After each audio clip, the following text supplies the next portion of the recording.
Hi guys, welcome back to the Perry Sound subdivision layout. This will be a shorter video than usual for the month of October 2020.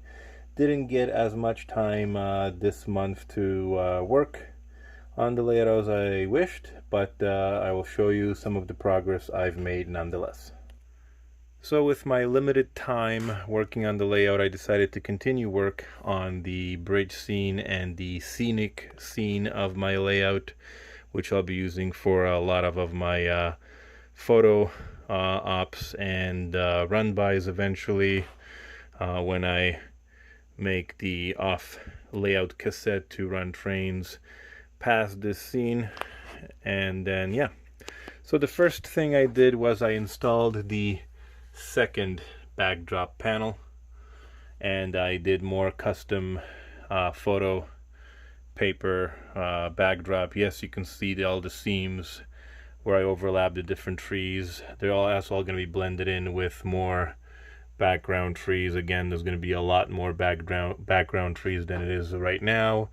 I'm modeling late summer slash early fall, so there are a mix of deciduous trees that I still have to get. I only have my conifers right now. I just have to make a future order of deciduous trees to mix everything in. As you can see in the background, there's a lot of conifers, deciduous, mixing in with beginning of change of colors here in the background. Sorry about the zoom in my hand. So that's what I did. I continued working that, and to make my road disappear in the background, as you can see here, there is a kind of a rocky outcrop.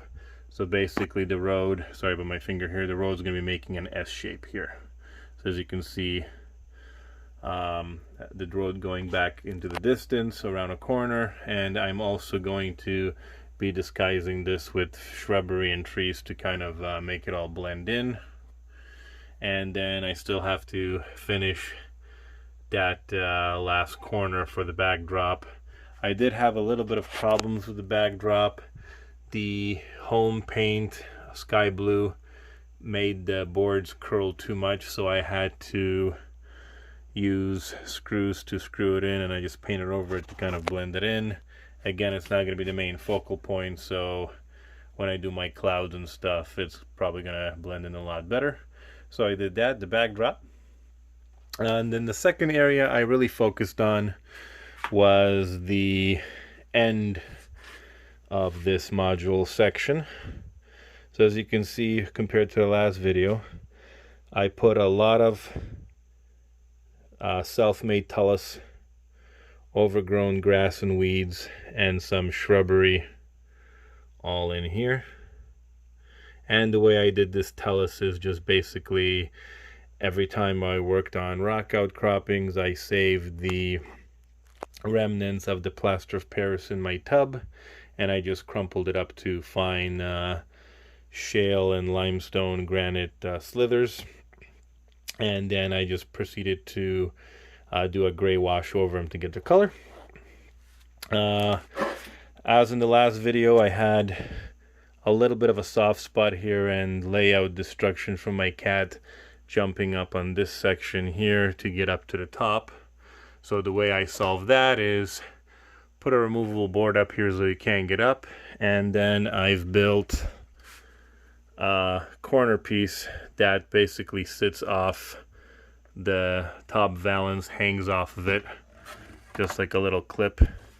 That way, if he does jump up the corner to get up to the layout, he claws the wood piece, not the tarp layout protector, causing it to go in on the corner and damage it. And to strengthen the corner, I decided to make a rock outcropping here and another here. So when you look at this section here on the dirt road, it's a nice kind of added scenery detail.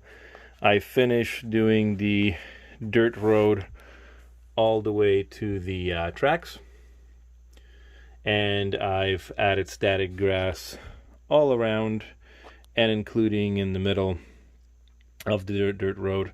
Yes, the turn of the dirt road is a little bit wider than prototypical, but that's just because it's on a camber. So when the pickup trucks or cars drive in for any type of inspection or maintenance, that's why it's kind of more longer on this side here. The other thing I've done for this area is I got this from BA Rail Systems out in Western Canada here, Great Modeler. He did kind of raised electrical cabinet stand from using just folded over aluminum foil to represent a culvert section, and that's what I did here as well. It even has like a, sorry for the movement of the camera, it even has like a little dent in here, but that's basically what I did. And what's going to go in here is an Atlas former BLM cabinet. That's how the cabinet's going to be installed. That's just a cabinet for a future a future signal that's going to be located somewhere in this area. So that's basically that. So that's all I've worked on for this month. More to come. Actually, I did work on another thing before I forget. I was in IKEA with the wife beginning of October, and they were selling packs of decorative village Christmas trees for $3 for 3 of different sizes. So what I did was I was thinking of having more younger and stronger conifer trees mixed in with your sparse dying out ones. So I bought 5 packs of 3 for 15 trees. They came in 3 different sizes. They were much more bushier, so I had to cut them down, shape them to size, and did my flocking technique as I mentioned in the last video. And I have 15 more younger, fuller trees to add to the layout. So that's what I also worked on for this month.